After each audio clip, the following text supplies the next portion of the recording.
Welcome to this edition of the Million Dollar Mastermind podcast. This is where we pick the brains of high achievers from all walks of life and get their hard-earned, real-world insights on winning. I'm your host, Larry Weidel. Well, isn't it interesting, the education you get by having these road shows in front of investors, and just, if nothing else, just to see what questions they would ask. Because they're going to, if you've got weaknesses, they're going to find them. And if you aren't defensive, like you said, there's no bad questions. No, it could be bad because you don't have a great answer, but it's a great question because it shows you, where you need to shore the offer up or the opportunity up. And I imagine going through that 5 times, what was the first experience like? I mean, how did you feel, when you went out there your first time? I'm sure you felt good about it, excited about it. And you rush in there and you run into the questions. So my first foray into that was actually within the corporate setting, because when there's R&D budget in a large organization, right, you have all these projects essentially competing for those R&D budget dollars. Right. Yeah. And so I learned, what is it that would make this project fly versus that project die. Learned that in that setting. So it was a series of just progression and practice, and succeeding sometimes and failing other times, and it's just learning. It's learning through repetition, and that's the process for anything. I mean, even like we're doing right now on this podcast. Right. If you and I were speaking 10 years ago, I probably would be a dreadful guest. I really mean that, because I was terrible on video. I mean, if I think back on the very first episodes. I mean, look, I host a podcast too. I host a daily show 7 days a week. If I compare, we don't have that in the notes. So what is this? It's the daily show. Go ahead and say what. Yeah. So the show is called the Real Estate Espresso Podcast. Okay, that's right. I do have that note. Yeah, and it's a daily show 7 days a week.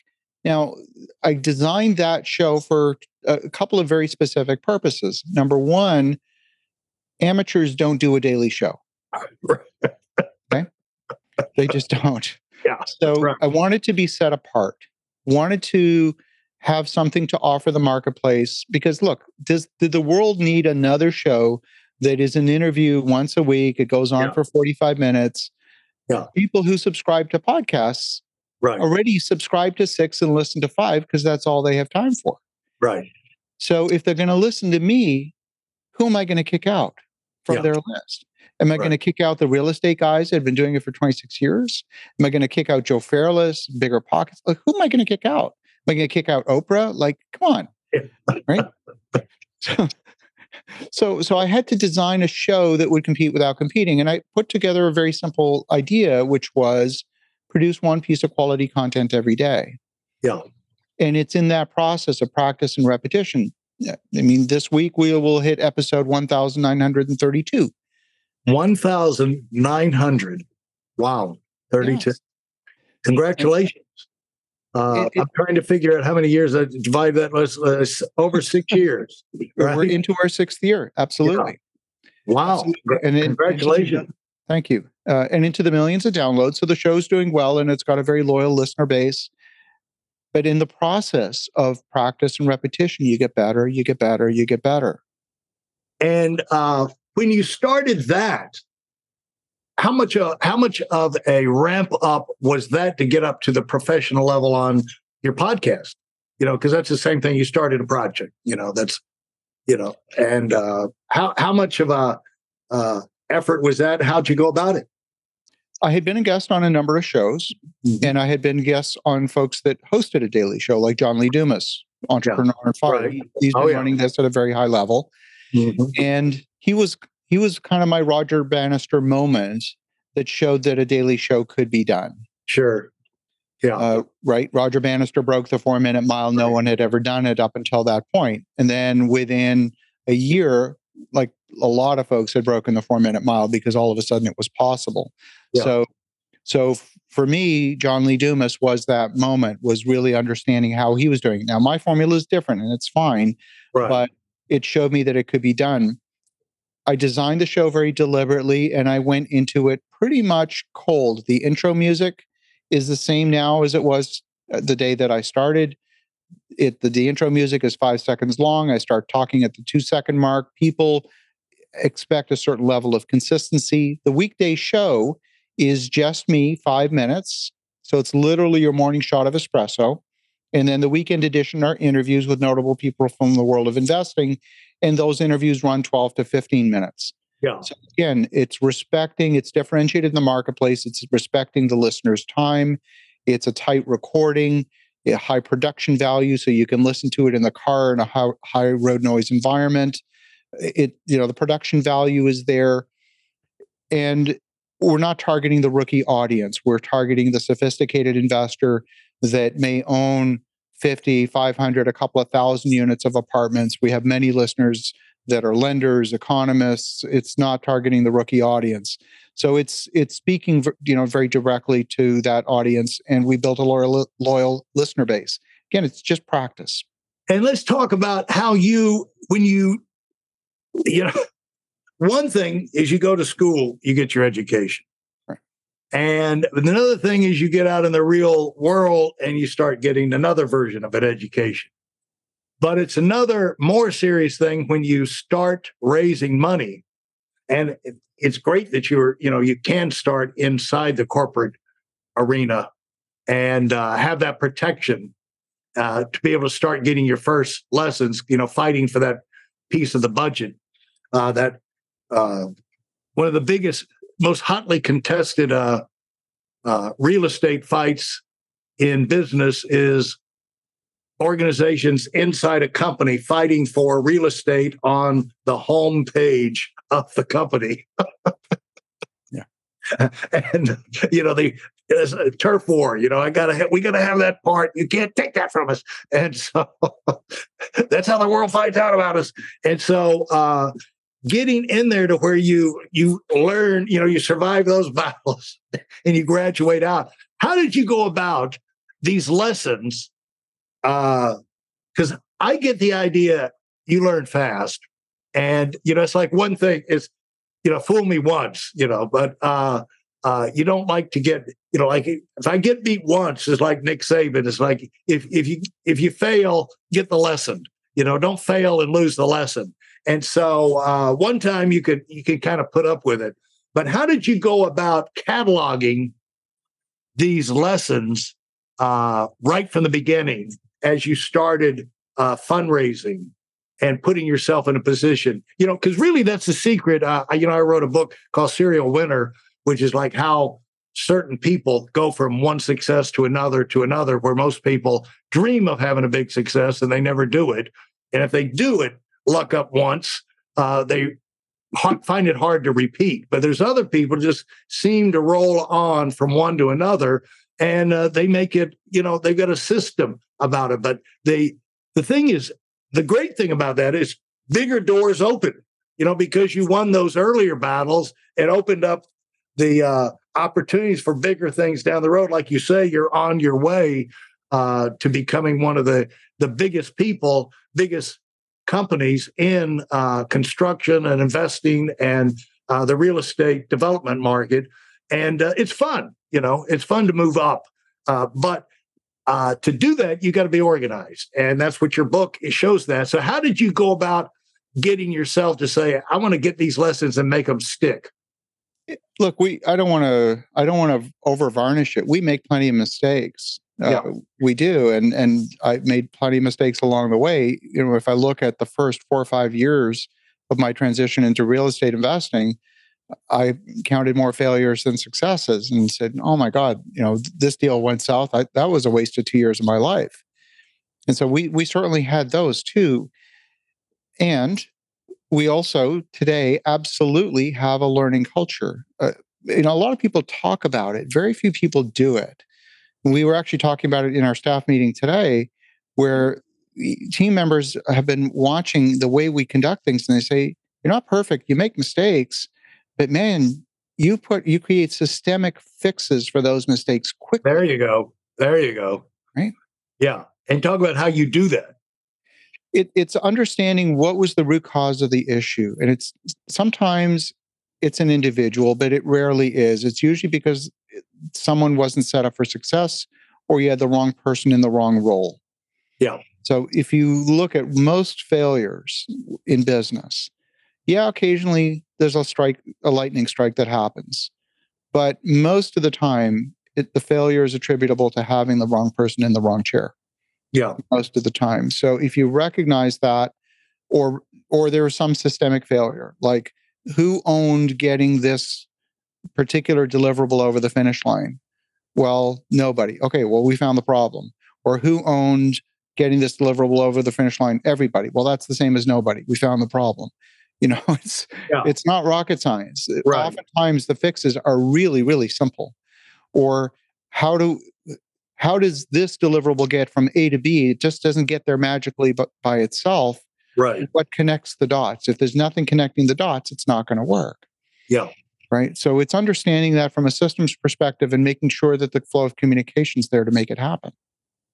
Yeah. And that's not just a throwaway thing, that the flow of communication, because again, there's going to be variables, where that's where the adjustments come in, but the adjustments can't come in if you're not communicating regularly and in a timely manner. Because what happens, and I'm having this conversation constantly with my staff, is like every day you get a new layer of information and things need to get done. And so if you don't take care of today's layer, sufficient unto today is the evil thereof, but also you don't want tomorrow's on top of it. Like it may be tough to wipe that out today, get it handled, but you don't want to be handling it tomorrow while you got other things coming in. And it's a different way of thinking rather than to solve the problem versus to solve the problem and then make the adjustment in the system. So this is unlikely to be a problem again. Not that it won't, but it's unlikely to, you kind of, it's like playing golf and you're trying to take the big lake on the left out of play. You do things with your alignment and your swing to where you still may pop it in the water because you're thinking too much about it, but you're going to do 2 or 3 things to try and take that lake out of play, And so that's the kind of things that we have to do when we're setting up these systems in our businesses. But the whole idea is to make things easier for us in the future and not have to deal with these things over and over again. If you look at where probably 80% of senior management attention goes, it's in managing exceptions. Doesn't matter what the business is. Yeah, so say that again, because I think that's really, really on point. I think the vast majority of senior management attention goes towards managing exceptions. So if you got to think about it, imagine if every decision had to bubble to the top of the house. That clearly very quickly becomes a bottleneck. So how does decision making happen in an organization? Is senior management involved in things that are routine or not? If things that are routine, really should just be handled by systems. I mean, think about it. Imagine for a moment if every time a flight was delayed, a decision had to be made by the chairman of American Airlines. Right? It's ridiculous to suggest that, right? Yeah, right? So there's a system for managing that exception. But yet, clearly, if a flight leaves on time, lands on time, 150 people get on, 150 people get off, life is good, that's perfect. As soon as that flight is delayed 45 minutes, now you've got 20 people lining up to deal with a missed connection and hotel vouchers. The amount of energy exerted to manage that exception is orders of magnitude more than the normal success case. Yeah. And it's the same in every single business. Right. Right. So it's all about making sure you have systems for managing exceptions and making sure that exceptions don't happen as often as, in a way that'll cripple the business. Well, that's another extension of having the right people in the right place, because as much as possible, you want to have people in place that can see the obvious solution, because most problems have obvious solutions if you're paying attention.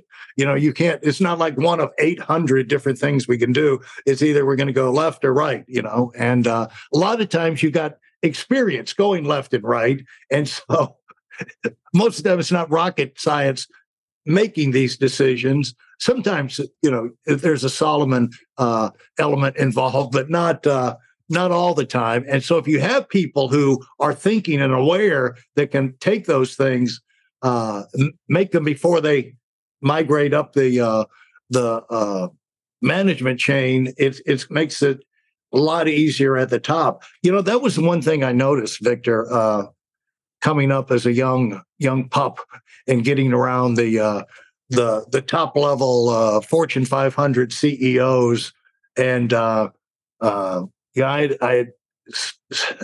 was fortunate enough to spend. We were the marketing engine, and got a chance to see how people at that level think. Jamie Dimon, it was his sidekick, and Bob Lipp, and a lot of those high-level people. But the thing that stuck out the most about me, because you wonder, what do these guys do?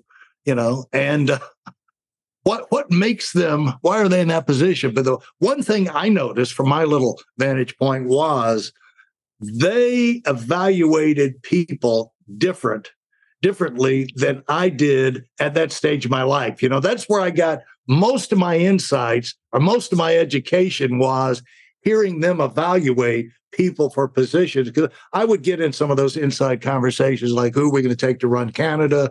Who are we going to take to go over here? Who should take this position? Things like that, and get in some of that evaluation. That was, as far as on-the-job learning, that was some of the best training I got. And the better you are, the better your organization's going to run. But that's a skill that's not talked about a whole lot, I find. It's developed. Yeah, it's really developed, and there are formal methods for developing leaders. People. There's this myth that leaders are born.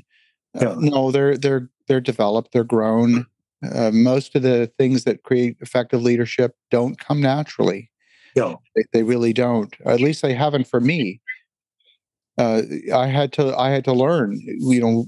That meant four-way feedback from peers, subordinates, superiors, developing self-awareness, figuring out where my strengths are, finding people to complement me, to get their strengths to complement my weaknesses, so that I can in fact play to my strengths. It's organizational design is about that. It's not just getting good people in right chairs. It's making sure that people complement each other. And the easiest thing to do is to hire people that are just like you, because the communication is so easy. It's like, it's like having a conversation with yourself. There's no contention. It's easy, but it's all groupthink. There's no diversity. People talk about diversity and they think that it's about, maybe racial diversity or things like that. That's important, but diversity of thought, that's diversity. Thanks for listening to the Million Dollar Mastermind. If you felt there were any valuable takeaways from this episode, please take a minute and leave us a 5-star review. Your feedback is important and really helps us get the word out to a wider audience. Remember, we have a valuable webinar that is absolutely free. Register for it right now at weidelonwinning.com. Thanks for listening.